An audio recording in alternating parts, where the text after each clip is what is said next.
தானியேல் இதை படிக்கும்போது அவர் என்ன நினச்சிருப்பாருன்னா, எனக்காக தான் இது எழுதப்பட்டிருக்கிறது, ஆகவே நான் கர்த்தரை நோக்கி பார்ப்பேன், என் முகங்கள் வெட்கப்பட்டு போவதில்லை, அவர் என்னை காப்பாற்றி என்னை உயர்ந்து அடைக்கத்தில் வைப்பார், என்னை கனப்படுத்துவார். ஸோ அவனுக்கு எங்கே, தானியேலுக்கு எங்கே அவருக்கு தெரிஞ்சிருக்குதுன்னா, சோர்ஸ் யார்? கர்த்தர் தான் சோர்ஸு. இங்கேயும் அங்கேயும் ஓடி பிரயோஜனம் இல்லை. நீ இருக்க வேண்டிய இடம் உன் முழங்கால். நீ அங்கே இங்கே ஓடினா ஒன்றும் நடக்க போகுது. கர்த்தரை நோக்கி பார்த்து என் கண்கள் அவரையே நோக்கி இருக்குது. எங்கள் தேவனாகி கர்த்தர் எங்களுக்கு இரக்கம் செய்யும் வரைக்கும் எங்கள் கண்கள் அவரையே நோக்கி இருக்கிறது. சங்கீதத்தில் படிச்சுக்கிறோம்.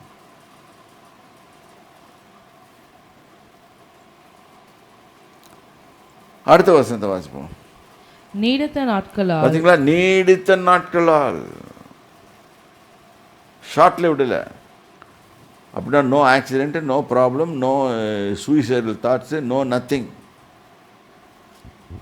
நீடித்த நாட்களால் அவனை திருப்தியாக்கி, அப்போ சாட்டிஸ்ஃபை பண்ணுவார்.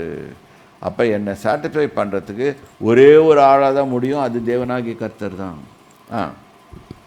என் ரட்சிப்பை அவனுக்கு காண்பிப்பேன். இன்றைக்கு நம்ம நிலைமை மோசமாக இருக்கலாம், நான் இப்போவுமே இப்படி இருக்காது. நீங்கள் கர்த்தரை நோக்கி பார்த்து அவரோடு இருந்து உங்கள் பர்பஸை உணர்ந்து, உங்களுடைய நோக்கத்தை, அழைப்பின் நோக்கத்தை உணர்ந்து நீங்கள் அவரை நோக்கி பார்த்து அவரை பார்த்து ஓட தொடங்கிட்டீங்கன்னா ஆட்டோமேட்டிக்காக every thing will settle down.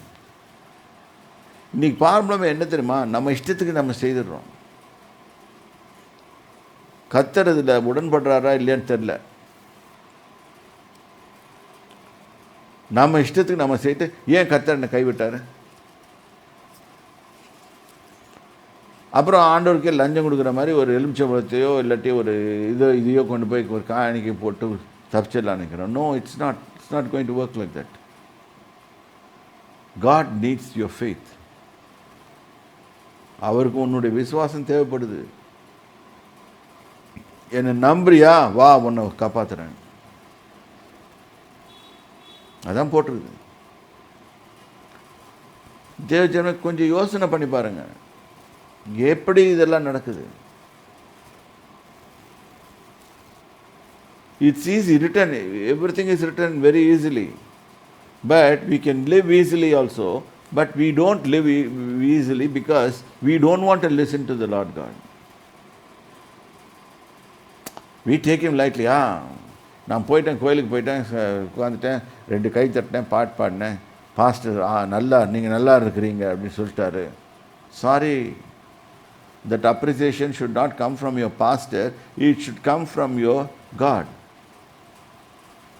இது நான் சொல்கிறது நிறைய பேருக்கு பிடிக்காமல் இருக்கலாம். சில பேர் ரொம்ப அப்ரிஷியேட் பண்ணி எழுதுகிறாங்க. எனக்கு உண்மையே சொல்கிறாப்பா, விவரம் தேசத்துலேருந்து எழுதுகிறாங்க, உண்மையே சொல்கிறீங்க, அது வரைக்கும் எங்களுக்கு நல்லது. எப்படி தான் ஊழியத்தை ட்விஸ்ட் பண்ணி இப்படியெல்லாம் நினச்சிட்டு இருக்கு. ஒருத்தனை உயர்த்தி ஒருத்தரை கர்த்தர் கொண்டு வச்சு வைக்கிறாருன்னா அவனை கீழே தான் தூக்குவார். தானியேலை சின்ன வயசுலேருந்து தூக்கிட்டு வர்றாரு. அவரே அவனுக்கு தகப்பனாக இருந்து அவனை தூக்கி கொண்டு மேலே கொண்டு பிரைம் மினிஸ்டர்ஷிப் வரைக்கும் உட்கார வச்சுட்டு போகிறாரு. நீ கவலைப்படாத, அவன் physically, materially, every thing is well off. Spiritually also is connected with the Lord God. கம்ப்ளீட்டாக இருக்கு. அவங்ககிட்ட ரகசியமெல்லாம் சொல்கிறாரு. இன்னைக்கிட்ட நம்மகிட்ட என்ன ரகசியம் சொல்கிறாரு நம்மளுக்கு ஒன்றும் புரிய மாட்டேங்குது. ஏனென்றால் இது கடைசி காலமாக இருக்குது, நம்ம அப்படி தான் பிஹேவ் பண்ணுவோம். அது ஒரு எக்ஸ்கியூஸ் கிடையாது. நமது நம்பிக்கை, உங்கள் நம்பிக்கை கர்த்தர் பேர் இருக்கும்படிக்கு இதை சொல்லுகிறேன்.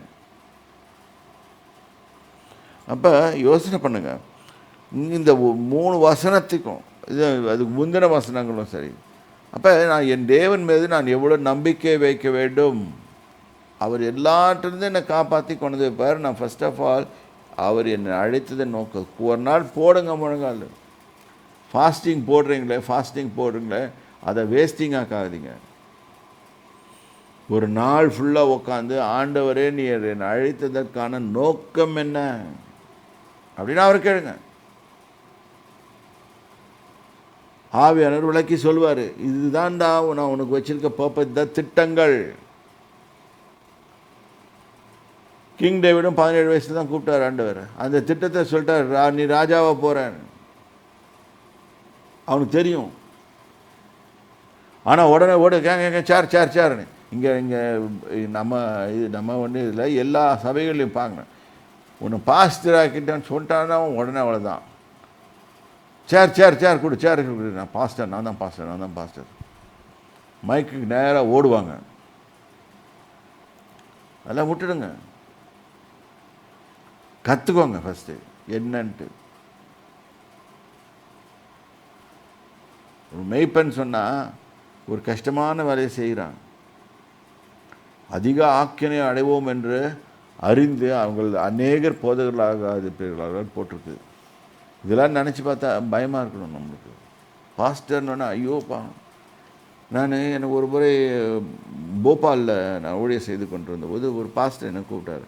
அப்போ கேட்டேன், நீ எதுக்கு பாஸ்டருக்கு படித்தேன்னு கேட்டேன். அவர் சொன்னார், நான் அந்த பிஏ தியாலஜி படித்ததை நல்ல பொண்ணு கிடைக்கும்னு.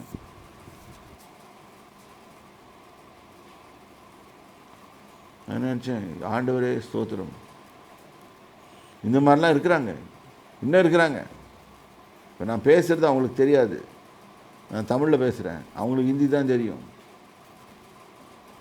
இன்றைக்கி இதுக்காக நம்ம போய் பொண்ணுக்காக போய் தியாலஜி படிக்கிறது முட்டாள்தனம். நீ உனக்காக உன் முன்னேற்றத்துக்காக நீ படி,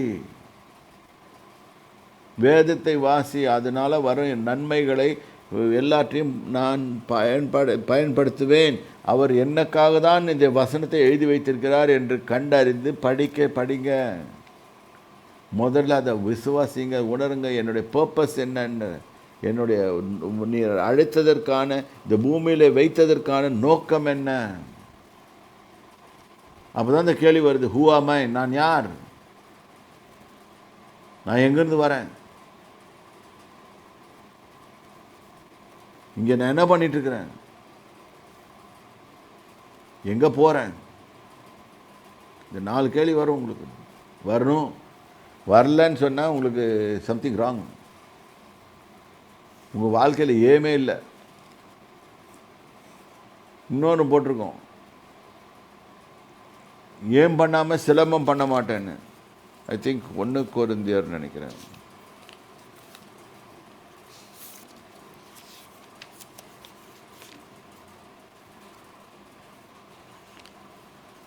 ஒன்று கொரிந்தியர் 9ஆம் அதிகாரம்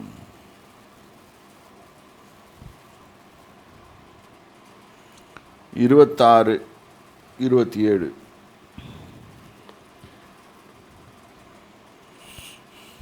ஆதலால் நான் நிச்சயமில்லாதவனாக Odean. I should know my purpose. Then one day I'll start running my race. இது பவுல் சொல்றது. I should know my purpose and I'll start running. அது தெரியாமல் ஓடணும்னா என்ன ஆகுன்னா, இஷ்டத்துக்கு ஓடுவோம். படிங்க. நான் நிச்சயமில்லாதவனாக ஓடேன், ஆகாயத்தை அடிக்கிறவனாக சிலம்பம். ஆகாயத்தை அடிக்கிறவனாக அப்படின்னா ஒன்றுமே அங்கே எதிரியும் கிடையாது, ஒன்றும் கிடையாது. சும்மா சுற்று கம்பி சுற்றுற மாதிரி சுற்றிட்டு இருக்குது. நம்மளை ஏமாற்றிக்கிறது. ஆகாயத்தை அடிக்கிறவனாக சிலம்பம் பண்ணேன். அப்போ எனக்கு முன்னாலே என்னுடைய பர்பஸ் இருக்கணும். அப்போ அதுக்கு நோக்கி தான் நான் போவேன்.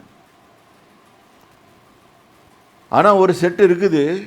அந்த செட் எப்படின்னா, ஆகாயத்தில் ஒன்றுமே இல்லாமல் இருக்க சிலம்பம் பண்ணிகிட்ருப்பாங்க. அதாவது நான் அதர் வேர்ட்ஸ் இப்படி சொல்லலாம், கிரிக்கெட் மேட்ச் பார்க்குறவங்களுக்கு சொல்லிடுறேன், ஸ்டம்ப் இல்லாமல் bowling போட்டுட்டு இருந்தீங்கன்னா, ஃபுட்பால் மேட்ச் விளையாடுறவங்களுக்கு சொல்கிறேன், கோல் போஸ்ட் இல்லாமல் ஃபுட்பால் மேட்ச் விளையாடினா டயர்டாகி விழுந்துடுவீங்க கீழே. இதுதான் வாழ்க்கையில் பர்பஸ் இல்லாமல் ஓடுறது, நோக்கத்தை அறியாமல் ஓடுறது. சரி, 27. மற்றவர்களுக்கு பிரசங்கம் பண்ணுகிற நான் தானே ஆகாதவனாய் போகாதபடிக்கு என் சரீரத்தை ஒடுக்கி கீழ்ப்படுத்துகிறேன். அப்போ இந்த சரீரத்துக்கும் என்னுடைய அழைப்புக்கும் சம்பந்தம் இருக்குது. அங்கே தானியலுக்கும் தானியல் ஃபஸ்ட்டு சரீரத்தை அடக்கிறான். இந்த சரீரம் ஏதாவது பண்ணி விட்டுடுது. தானியல் தான் சரீரம் இஷ்டப்பட்டு நடந்திருந்தாருன்னா என்ன ஆயிருக்குன்னா, ராஜாவின் போஜனத்தை எடுத்து அள்ளி வாயில் விட்டுருப்பார் விதவிதமாக. ஆனால் தேவன் சொல்கிறார், அதை செய்தால் உன் உடலுக்கு தீட்டு, அது தேவனுடைய ஆலயம், அதை செய்யாதன்னு சொல்கிறாரு. நம்ம செய்வோம். அது என்ன பண்ணுவான்னு நினச்சா வாயில் வச்சுட்டு சிகரெட் விடுவானுங்க பாருங்க, புகை இப்படி சுற்றிட்டு போகுமா. அது ஒரு ஐ டோன்ட் நோ. சாவை நோக்கி போகும்போது சுற்றி போனா என்ன, நேராக போனா என்ன.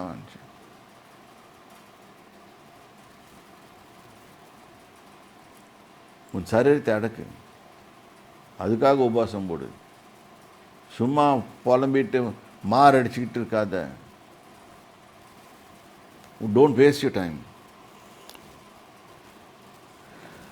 Now let us be back to Daniel. அப்போ he was selected, எல்லாமே பண்ணான், but he knew the purpose for what God called him. So he said, I'll better listen to God. I don't want the king's meat. ராஜாவின் போஜனத்தில் எனக்கு வேண்டாம், பங்கு வேண்டாம், நான் என் தேவனுடைய போஜனத்தில் வச்சுக்கிறேன். அப்படி அந்த இன்டென்ஷன் தான் கர்த்தர் பார்த்தாரு.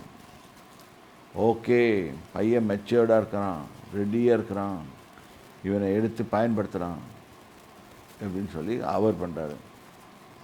நீ நம்ம சரீரத்தோடு கோஆப்ரேட் பண்ணிட்டு உட்காந்துட்டு இருப்போம். தேவ ஜனமே யோசனை பண்ணி பாருங்கள். இன்றைக்கி நம்ம சொந்த செய்கையில் போகிறோமா, தேவன் நமக்கு நியமித்திருக்க ஓட்டத்தை ஓடுறோமா? யோசனை பண்ணி பாருங்கள். தனியாக உட்காந்து யோசனை பண்ணி பாருங்கள். இந்த ஒரு வசனத்தில் இவ்வளோ மீனிங் இருக்குது. இது இன்னும் பாதி தான் முடிச்சிருக்கேன், இன்னும் எக்ஸ்பிளைன் பண்ணிக்கிட்டே போவேன். What is the purpose Lord?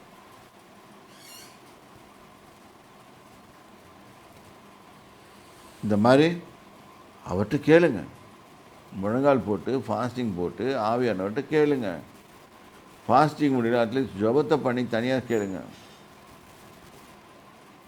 He will reveal things to you. Otherwise, you will lose out.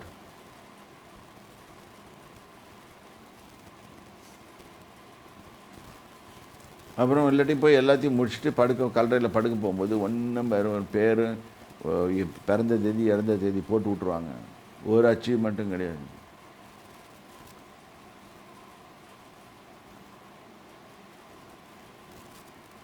கல்லறையில் போடுறாங்களோ இல்லையோ, ஆண்டவரோட கணக்கில் எழுதி வச்சுருவாரு, இவன் இதெல்லாம் பண்ணிட்டு வந்தான்னு சொல்லிட்டு. தேவ ஜனமே யோசனை பண்ணுங்க, சிந்திங்க. கர்த்தர் உங்களை ஆசீர்வதிப்பாராங்க. சர்வவல்லவரே, நன்றியோட ஸ்தோத்திரிக்கிறேன். இப்பொழுது என் தேவனாய் கர்த்தாவே, இந்த வசனத்தை இவர்களுக்கு கொடுத்துருக்கிறேன்.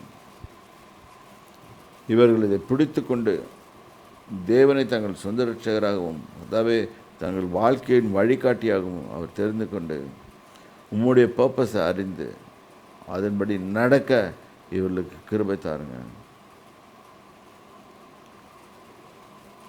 இந்த உலகத்தின் காலத்தில், இந்த காலத்தில் உலகத்தை சிநேகிக்காமல் உம்மை மட்டும் பிடித்து கொண்டு உம்மை சிநேகித்து அவனிடத்தில் வாஞ்சியாக இருக்கிறபடியாளன்னு போட்டிருக்கு. உண்மையில் வாஞ்சியாக வச்சு நான் அவரை திருப்தி பண்ணுவது எப்படி அப்படின்னு, அது அவரோட ஒப்பீனியன் வண்டி எனக்கு வேண்டும் என்று உம்மை பிடித்து கொண்டு அவர்கள் ஜீவிக்க எத்தனையோ பேர் இதை கேட்டுக்கொண்டிருக்கிறாங்க.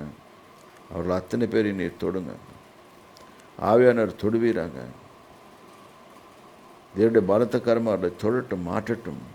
அவர் தங்கள் வாழ்வின் பிறந்ததன் நோக்கத்தை, இந்த உலகத்தில் நீர் கொண்டதன் நோக்கத்தை அறிந்து அதன்படி ஜீவிக்க கிருபை தாருங்க. ஆசீர்வதிங்க. இயேசு கிறிஸ்துவின் நாமத்தினாலே ஆமென்.